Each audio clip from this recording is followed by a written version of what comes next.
కడప జిల్లా ఎర్రచందనం దొంగలను అరెస్ట్ చేశారు. కాజీపేట మండలం నాగసానిపల్లె గ్రామానికి సమీపాన చిల్లకనుమ వద్ద అటవీ ప్రాంతంలో ఎర్రచందనం దొంగలను అక్రమంగా రవాణా చేస్తున్న 8 మందిని పోలీసులు అరెస్ట్ చేశారు. మరికొంతమంది పారిపోయారని పోలీసులు వెల్లడించారు. 10,54,000 విలువ చేసే 17 ఎర్రచందనం దొంగలు 3 వాహనాలను పోలీసులు స్వాధీనం చేసుకున్నారు.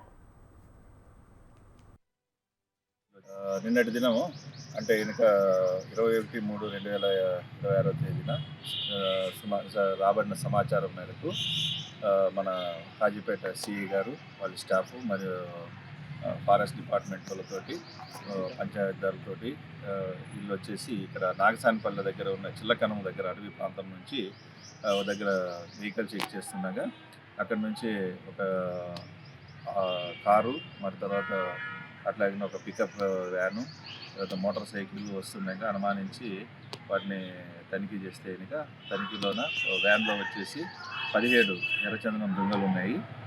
దానికి సంబంధించి వీళ్ళనంటే విచారిస్తే ఈ కార్లో ఉన్నట్లు వాళ్ళు తీసుకొని పైలట్గా చేస్తూ ఉన్నారు కాబట్టి వాళ్ళని అరెస్ట్ చేయడం జరిగింది.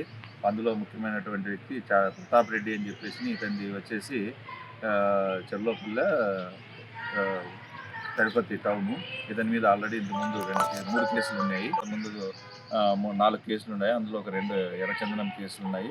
ఇంకా వీళ్ళకి సహకరించినటువంటి వాళ్ళు వచ్చేసి కృపాకుమారు, తర్వాత కొమ్మలపాటి హరికృష్ణ, శ్రీనివాస్ రెడ్డి, తర్వాత ఇడగొట్టు తేజ, కనకాల వరచంద్ర కుమార్ అని చెప్పేసి వీళ్ళందరూ సహకరించినారు ఈ కొట్టడానికి. తర్వాత ఇవి కొట్టేదానికి సహకరించినటువంటి వాళ్ళు వచ్చేసి నక్క వెంకట సుబ్బయ్య అని చెప్పేసి ఇతని నాగసానిపల్లె ఇతను, తర్వాత దీనికి సప్లైకి ఏర్పాటు చేసినటువంటి పవన్ ఇద్దరు కూడా ప్రస్తుతానికి పరాల్లో ఉన్నారు. వారిని కూడా త్వరలో పట్టుకుంటాం. వీళ్ళందరూ కూడా బెంగళూరుకి తీసుకుపోతున్నారు. బెంగళూరులో ఒక ప్రముఖ మైనటువంటి ఎర్రచందనం